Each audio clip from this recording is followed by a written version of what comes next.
एक दिन घर की रसोई मर्दों के नाम। माँ जी सैंडविच, पोहा, पराठे सब तो बन गया है, चाय चढ़ा देती हूँ। अरे बहू, ग्रीन सैलेड तो रह ही गया, तू सैलेड बना, मैं जब तक जूस बना रही हूँ। पता नहीं आंचल भी कहाँ रह गई है। अरे आंचल, अब आ रही हो तुम? पता है ना, अभी इन लोगों का टिफिन भी पैक होना है, सब्जी भी नहीं बनी। इन लोगों ने तो परेशान करके रख दिया, हमेशा ताजा ताजा सब्जी चाहिए। रात को सब्जी लाकर रख दो तो इनसे पचेगी थोड़ी ना। अरे बहू, अब तो ये रोज का हो गया, क्यों बार बार बोल कर दिल दुखाती। चल तू सब्जी काट, मैं बाकी तैयारी कर लेती हूँ। सुबह सुबह गोमती और उसकी दोनों बहुएं अर्चना और आंचल हड़बड़ी में नाश्ता और टिफिन बनाने में लगी होती हैं कि तभी अर्चना का पति रणदीप उसे कमरे से आवाज देता है। अरे अर्चना, जरा कमरे में तो आना। आ रही हूँ जी, 2 मिनट। इन्हें भी चैन नहीं है, जरूर फिर से कुछ ना कुछ नहीं मिल रहा होगा। अब मुझे पता है, वो इनकी आंखों के सामने ही रखा होगा, दिखता थोड़ी ना है इन्हें। बड़बड़ाते हुए अर्चना अब कमरे में जाती है। क्या हुआ जी? सब्जी चढ़ाने के लिए रखी थी, जल्दी बोलिए वरना जल जाएगी। हमेशा बुलेट ट्रेन की स्पीड में क्यों रहती हो? मेरा वॉलेट कहाँ है? सामने टेबल पर तो रखा है। सामने रखी हुई चीज भी आपको दिखती नहीं है? अरे तमीज से बात करो मुझसे, तुम्हारा पति हूँ मैं। और क्या हुआ, अगर मेरी नजर नहीं गई तो तुम उठाकर दे दोगी तो तुम्हारी हाथ थोड़े ना घिस जाएंगे। अर्चना रणदीप को वॉलेट दे रही होती कि तभी रणदीप हाथों में गीले तौलिए को बालकनी में डालने के बजाय बेड पर ही रख देता है, जिसे देख सच में हद करते हो। अगर ये तौलिया बेड पर रखने की बजाय 4 कदम चलकर बालकनी में डाल दोगे तो क्या चला जाएगा आपका? हम मर्द सुबह से शाम तक काम करते हैं, पैसा कमाते हैं, खून पसीना एक करके घर चलाते हैं। इसके बावजूद भी अब हम घर के काम भी करें। अगर घर के काम भी हमें ही करने हैं तो तुम औरतें हो ही क्यों इस घर में? पूरा दिन तो घर में पड़ी रहती हो, जरा सा तौलिया उठा दोगी तो क्या तुम पर कोई पहाड़ टूट जाएगा? कुछ काम तो होता नहीं है तुम लोगों को घर पर। हाँ, जैसे हमारे पास तो अलादीन का चिराग है ना, चिराग रगड़ते ही जिन निकलता है और अपने आप सारे काम हो जाते। एक दिन हम औरतों की जगह रसोई संभालोगे ना, तब पता चलेगा। इतना कहकर अर्चना गुस्से में रसोई में आ जाती है और अब तीनों सास बहू डाइनिंग टेबल पर नाश्ता लगा देती हैं और सभी को बुलाने लगती हैं। कहाँ रह गए सब लोग? जल्दी से आ जाओ, नाश्ता लगाए वरना ठंडा हो जाएगा। बार बार बुलाने पर भी सभी 10 से 15 मिनट लेट आते हैं, जिससे नाश्ता लगभग ठंडा हो चुका था। और जब घर के सारे मर्द जैसे ही ठंडा नाश्ता देखते हैं, अरे गोमती, सच में हद करती हो। हम मर्द दिन रात मेहनत करते हैं, इतनी मेहनत करके हम अपनी कंपनी चला रहे हैं और हमें नाश्ता तक गरम नहीं मिल सकता। ये ठंडा नाश्ता करके हम जाएं ऑफिस में।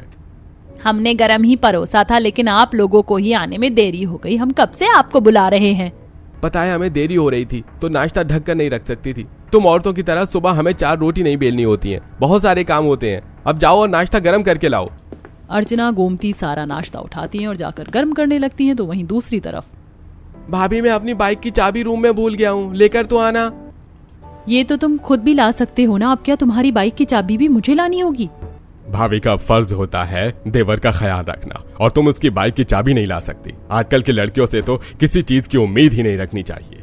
अपने ससुर के ताने से आंचल कमरे से बाइक की चाबी लाकर मोहित को देती है। तो वहीं अर्चना और गोमती भी नाश्ता गर्म करके ले आती हैं।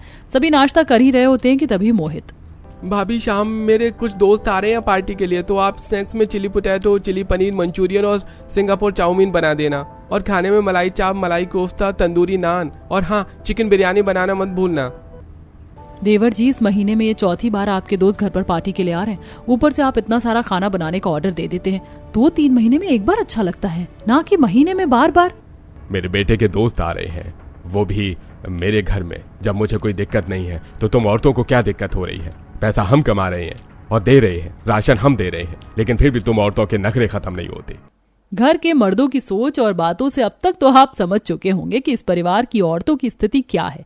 जहां आज हर कोई औरतों को बराबरी का दर्जा दे रहा है, उनकी इज्जत कर रहा है, तो वहीं मिश्रा परिवार में बिल्कुल इसका उल्टा था। राकेश और उसके बेटे अभी तक यही सोचते थे कि मर्द दिन रात मेहनत करके पैसा कमाते हैं और औरतें बस घर में रहकर आराम करती। सभी के ऑफिस जाने के बाद सभी औरतें बैठकर हड़बड़ी में नाश्ता करती हैं और अब रसोई और घर के बाकी कामों में लग जाती हैं। कपड़े धो लेती हूँ। जैसे ही कपड़े धोने के लिए आंचल बाथरूम में जाती है तो बाथरूम के फर्श पर ढेर सारा पानी होने के कारण आंचल गिर जाती है। मेरी कमर! आंचल के चिल्लाने की आवाज सुन गोमती और अर्चना भागी भागी आती हैं और आंचल को फर्श पर पड़ा देख उसे उठाती है। बहू, तू ठीक तो है ना? कितनी बार कहा है इनसे कि नहाने के बाद फर्श पर वाइपर मार दिया करे, लेकिन नहीं। अगर जरा सा वाइपर मार देंगे तो जैसे तो इनकी मर्दानगी घट जाएगी ना। अर्चना गोमती आंचल को बिस्तर तक ले जाते हैं और उसकी कमर पर दवाई लगाते। वहीं जैसे ही शाम होने को आती है तो घर की सभी औरतें पार्टी के लिए खाना बनाने में लग जाती हैं। क्या फायदा मेरी इतनी पढ़ाई करने का? जब से इस घर में बहू बनकर आई हूँ तब से तो बस रसोई और घर संभालने में लगी हुई हूँ। इस घर की नौकरी को संभालने के लिए मैंने अपनी सरकारी टीचर की नौकरी छोड़ दी। इन्हें तो लगता है कि हम औरतें कुछ काम ही नहीं करती। एक दिन हमारी जगह रहकर रसोई संभालेंगे ना तो पता चलेगा। बहू अगर ऐसा हुआ ना तो ये तो दुनिया का 8वां अजूबा कहलाएगा। तीनों सास बहू अपना दुख बयान करते हुए एक एक कर पार्टी का सारा खाना तैयार कर देती है। कुछ देर में मोहित के दोस्त आते हैं और खा पीकर खूब पार्टी करते हैं और जाने से पहले इतनी गंदगी फैला देते हैं कि जिसे देख, हे भगवान, थोड़ी देर पहले घर कितना चमक रहा था और अभी इन लोगों ने क्या हालत कर दी है घर की। दोनों बहुएं घर की सारी गंदगी को साफ करती और ढेर सारे बर्तनों के ढेर को धो धो कर साफ कर देती। आज दोनों बहुएं काफी थक चुकी थी, इसीलिए वो थोड़ा जल्दी सोने के लिए चली जाती है। घड़ी में रात के तकरीबन 11 बजे थे कि तभी आंचल का पति आकाश, उठो आंचल, मुझे भूख लग रही है, कुछ खाने के लिए दे दो। थोड़ी देर पहले ही तो आपने पार्टी में खाना खाया, तब दोबारा भूख लग गई। थोड़ा खाना बचा हुआ है, ओवन में गर्म करके खा लीजिए, मुझे बहुत तेज नींद आ रही है। तुम्हारे होते हुए क्या मैं खुद खाना लेकर आऊं? और मुझे वो पार्टी का खाना नहीं खाना, मेरा दाल चावल खाने का मन कर रहा है, मेरे लिए दाल चावल बनाओ। कम से कम वक्त तो देखिए क्या हो रहा है, मैं वहीं पार्टी का खाना आपको गर्म करके दे देती हूँ ना। अरे क्या जिंदगी हो गई हमारी, इतना मेहनत मजदूरी करते हैं हम लोग और खाने के लिए भी बासी मिलता है। एक काम करो, तुम सो जाओ, मैं भी भूखा ही सो जाता हूँ। वैसे भी पति की भूख से ज्यादा तुम्हारे लिए तुम्हारी नींद है। आकाश की बातें सुनकर आंचल काफी ज्यादा चिढ़ जाती और ना चाहते हुए भी नींद में मुंह पर पानी मारकर जाकर अपने पति के लिए आधी रात में चावल बनाती। इन घर के मर्दों के लिए उनकी बीवी कम उनकी पर्सनल सर्वेंट ज्यादा थी, जो उनके इशारों पर नाचती। कभी कभी तो लगता है कि परिवार के लोगों के नहीं बल्कि धोबी काट के कपड़े धोती हूँ। वहां पर भी इतने कपड़े नहीं होंगे। इन लोगों ने तो सच में गधा बना कर रख दिया। 2 रोटी के लिए कितनी मेहनत करनी पड़ती है हमें। किसी और के घर में जाकर इतना काम करते ना तो अभी तक तो हम लाखों रुपए कमा लेते। ढेर सारे कपड़े धोने के बाद अब जहाँ गोमती और अर्चना मिलकर घर की सफाई करने में लग जाती हैं, तो वहीं आंचल रात के खाने की तैयारी करती है। तभी घर के सारे मर्द ऑफिस से घर लौट आते हैं। सुबह से शाम हो गई लेकिन इन औरतों का सफाई का काम नहीं खत्म हुआ और अभी तक खाना भी नहीं बनाया तुम लोगों ने। अरे पूरे दिन क्या सोफे पर पड़ी रहती हो, इतना सा काम नहीं होता तुम लोगों से। अभी तक तो किसी ने हमसे पानी तक नहीं पूछा है और घरों में देखा है पति के आने से पहले पत्नियां पानी का गिलास लेकर खड़ी होती हैं।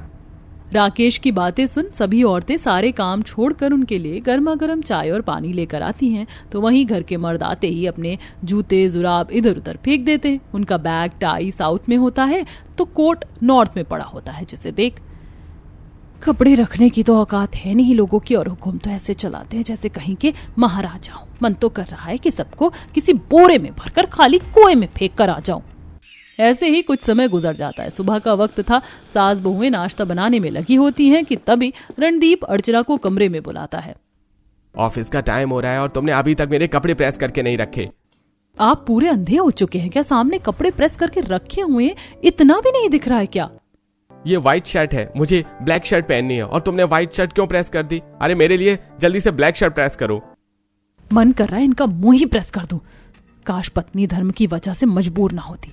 इसी तरह कुछ समय गुजर जाता है। आज भी तीनों सास बहू घर की रसोई और काम में लगी होती हैं कि तभी पड़ोस की कुछ औरतें आती हैं।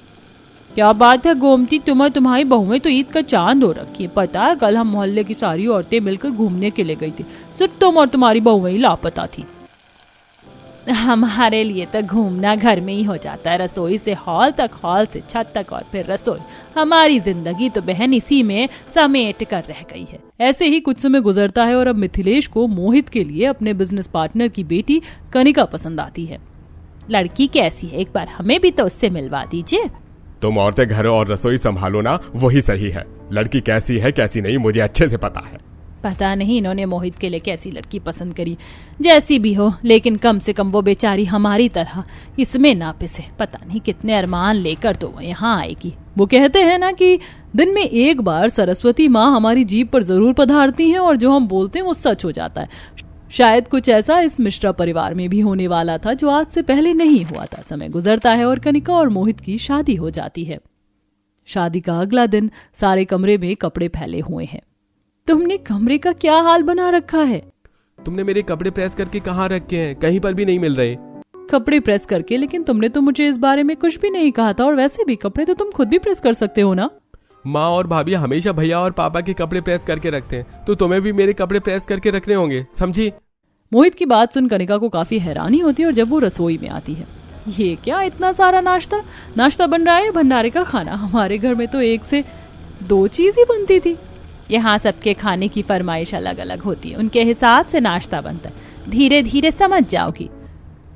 कनिका अब आज दोनों जेठानी और सास के साथ सभी को खाना परोसती है और जैसे ही कनिका उनके साथ खाने के लिए बैठती है, अरे बहू तुम हमारे साथ क्यों बैठ गई? नाश्ता करने के लिए पापा जी।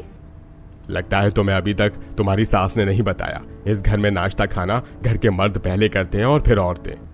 ये सब कनिका के लिए काफी हैरानी भरा था। जब सारे मर्द नाश्ता करके ऑफिस के लिए चले जाते हैं, आखिरकार ये सब क्या है भाभी? सुबह मोहित जी मुझसे इतना अकड़ के कपड़े प्रेस करने के लिए बोल रहे थे और अब नाश्ता घर की औरतें मर्दों के बात करती हैं। ये कैसी बेहुदा सोच है?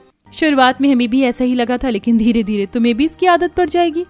कनिका को आए हुए मुश्किल से 2 से 3 दिन हुए थे, लेकिन वो इन कुछ दिनों में ही घर के हालातों को अच्छे से समझ चुकी थी। सुनिए जी, मुझे कुछ पैसे चाहिए। ये लो, शुक्र मनाओ कि तुम्हें मुझ जैसा पति मिला है जो दिन रात मेहनत करके तुम्हें पैसे देता है, वरना तो औरतों का क्या है, मर्दों से पैसे लेती हो और पानी की तरह बहा देती हैं। रणदीप का इस तरह से अर्चना को पैसे के लिए ताने देना कनिका को बिल्कुल भी अच्छा नहीं लगता। तो वहीं आज रणदीप आकाश के कुछ दोस्त घर आए होते हैं। भाभी जी ने खाना तो काफी बढ़िया बनाया है।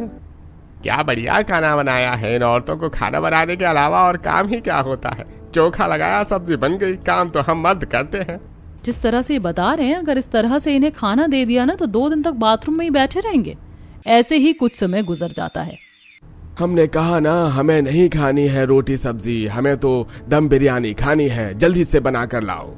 अगर आप लोगों को दम बिरयानी ही खानी थी तो पहले ही बता देते, हमने तो इतना सारा खाना बनाया, ये तो बर्बाद हो गया ना। कनिका, जितना बोला जाए उतना करो, और खाना बनाना कोई इतना मुश्किल काम नहीं है।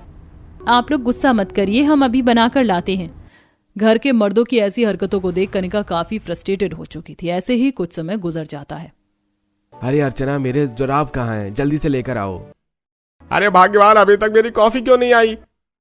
कनिका, आज फिर तुमने मेरे कपड़े प्रेस नहीं किए, तुम्हारा दिमाग तो नहीं खराब हो गया है? सुबह सुबह सभी का चिल्लाना, घर में औरतों की भाग दौड़, अब ये सब कनिका से देखा नहीं जाता। अब वो किचन से एक प्लेट और चम्मच उठाती है और जोर जोर से प्लेट बजाने लगती है, जिसके चलते सभी लोग कमरों से बाहर निकल आते हैं। बहू क्या कर रही हो? सिर दर्द कर दिया सुबह सुबह। दर्द तो आप लोगों ने कर दिया है, हमारे सर में हद होती है हर चीज की। हम लोग आपकी बीवियां हैं या कोई नौकरानियां? खुद के मोजे तो ढूंढे नहीं जाते और हम पर हुक्म चलाते हैं। हाँ, जैसे तुम लोग तो घर पर पहाड़ तोड़ती हो ना, हम मर्दों की तरह एक दिन काम करके देखो, पता चल जाएगा। इतना ही कॉन्फिडेंस है ना तो एक दिन घर की रसोई आप सब मर्द संभालो, तब पता चलेगा कि औरत कितनी मेहनत करती है। बस भी कर बहू, आप लोग इसकी बातों पर ध्यान मत दीजिए, लगता है इसकी तबीयत ठीक नहीं है। तबीयत तो बहू की सच में ठीक नहीं है, लेकिन अब बहू ने चैलेंज दिया है तो हमें करना ही पड़ेगा। हम भी तुम्हें दिखा देंगे कि तुम्हारे कामों को हम यूं कर सकते हैं। ठीक है, फिर तय रहा। कल आप लोग हमारी जगह रसोई और घर संभालेंगे और हम आपकी जगह ऑफिस। अगले दिन होते ही राकेश कॉफी की आवाज लगाते हुए हॉल में आता, तभी वहां उसके तीनों बेटे भी आ जाते हैं। पापा, क्यों कॉफी कॉफी चिल्ला रहे हैं? भूल गए क्या आज हम मर्द घर की रसोई और काम संभालेंगे? अरे हाँ, याद है मुझे। हम भी दिखा देंगे इन्हें कि बाहर के काम के साथ साथ घर भी हम संभाल सकते हैं। अब सारे मर्द अपनी कमर कसते हैं और सीधा रसोई घर में घुस जाते हैं। आकाश चाय बनाने के लिए पतीले में भरकर दूध और पानी डाल देता है और चाय पत्ती का पूरा डब्बा ही उसमें उड़ेल देता है, जिससे सारी चाय काली हो जाती है। इस चाय का रंग तो ब्राउन होता है ना, पर ये काला क्यों हो गया? अरे मूर्ख, 2 चम्मच चाय पत्ती डालती है, तूने तो पूरा डिब्बा ही उड़ेल दिया। देख अब कैसे जूस बनाता हूँ। राकेश जैसे ही मिक्सर का बटन ऑन करता है तो ग्लास पर हाथ न रखने की वजह से सारा जूस राकेश के कपड़ों पर आ गिरता है। पापा, क्या जूस बनाया आपने? घर वालों को तो पता नहीं, लेकिन बिल्ली जरूर चाट चाट कर सब पी जाएगी। अरे चुप कर तू, नाश्ता बना, मैं भी कपड़े बदल कर आता हूँ। मिथिलेश कपड़े बदलने के लिए चला जाता है तो वहीं नाश्ते में तीनों भाई अंडा ब्रेड बनाने लगते हैं कि तभी अर्चना रणदीप को बुलाती है। क्या हुआ, दिखाई नहीं दे रहा? मैं नाश्ता बना रहा हूँ। आप तो मुझे बार बार कमरे में बुलाते थे जब मैं नाश्ता बनाती थी। मैंने तो कभी ऐसा नहीं कहा। अब जाइए और मेरी साड़ी प्रेस कर दीजिए। क्या कहा तुमने? मैं तुम्हारी साड़ी प्रेस करूं? होश में तो हो? अरे एक दिन के लिए जब घर रसोई संभाल ही रहे तो सारे काम करिए ना, जाइए। रणदीप मुंह बनाकर अर्चना की साड़ी प्रेस करता है तो वहीं दूसरी तरफ आंचल। अरे तुम्हारा दिमाग तो नहीं खराब हो गया है? अब मैं तुम्हें सैंडल ला कर दूंगा, तुम खुद नहीं ले सकती? मैं भी तो आपके जूते लाकर देती थी, मैंने तो कभी ऐसा नहीं कहा। थोड़ी देर में जब घर के मर्द टेबल पर नाश्ता लगाते हैं और अब जैसे ही तीनों सास बहू नाश्ता देखती हैं, ये क्या नाश्ता बनाए हैं, ब्रेड सारे जले हुए और अंडा भी कच्चा है। अरे हमने इतनी मेहनत से नाश्ता बनाया और तुम इसमें कमी निकाल रही हो। इस खाने में तो कोई अंधा भी कमी निकाल दे, हम लोग बाहर से कुछ खा लेंगे या आप ही खाइए। और हाँ, हमारे आने से पहले घर की साफ सफाई अच्छे से कर दीजिएगा। अब तीनों बहू अपनी सास के साथ कार में बैठती हैं और ऑफिस के लिए निकल जाती हैं। तो वहीं घर के मर्द अब साफ सफाई करने लगते हैं। राकेश बड़ी मुश्किल से हॉल की झाड़ू लगाकर कचरा इकट्ठा करता है कि तभी मोहित पंखा चला देता है, जिससे सारा कचरा घर में फैल जाता है। अरे ओ कम दिमाग के इंसान, इतनी मेहनत से झाड़ू लगाई थी मैंने, तूने सारा कचरा फैला दिया। मोहन दोबारा से पोछा लगाने लगता है तो वहीं गलती से रणदीप आकाश की पोछे की बाल्टी गिरा देता है, जिससे पूरे घर पर पानी पानी हो जाता है। अरे सही कहती है भाभी, तो तू अंधा ही है, तुझे कुछ दिखाई नहीं देता। अब रणदीप मोहित कपड़े धोने का फैसला करते हैं और वॉशिंग मशीन में रंग बिरंगे और सफेद कपड़े एक साथ ही डाल देते हैं, जिससे अब सारे सफेद कपड़े रंग बिरंगे हो जाते हैं। ये मेरी H&M की 5,000 की शर्ट भी व्हाइट से पिंक हो गई, अब मैं क्या करूं? थोड़े से काम में ही सभी मर्दों की हवा टाइट हो चुकी थी। तो वहीं राकेश अब थैला उठाता है और सामान लेने के लिए जब दुकान पर जाता है। अरे भाई साहब, आप सामान लेने के लिए आए हैं? नहीं, मेरा भूत आया है। बकवास बंद करो और सामान डाल इसमें। जहां एक तरफ घर के मर्द काम से परेशान हो चुके थे तो वहीं घर की औरतें ऑफिस में मस्त एसी की हवा में बैठी हुई थी।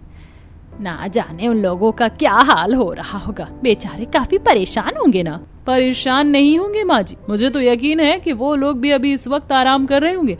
आप भी उनकी फिक्र मत करिए और आराम करिए। कनिका सही कह रही है, ऐसे मौके बार बार थोड़ी ना मिलते हैं। शाम को जब सभी औरतें ऑफिस से घर लौटती हैं तो देखती हैं कि सारा घर फैला है और खाना भी अभी तक नहीं बना। आप लोग घर पर क्या कर रहे थे पूरा दिन? कुछ भी नहीं हुआ। अरे कम से कम एक गिलास पानी तो लेकर आओ। सभी औरतें अपना सामान इधर उधर फेंक कर सोफे पर बैठ जाती हैं कि तभी उन सब के पति पानी लेकर आते हैं। ये तो ठंडा पानी है, पता है ना मैं नॉर्मल पानी पीती हूँ, जाओ मेरे लिए नॉर्मल पानी लेकर आओ।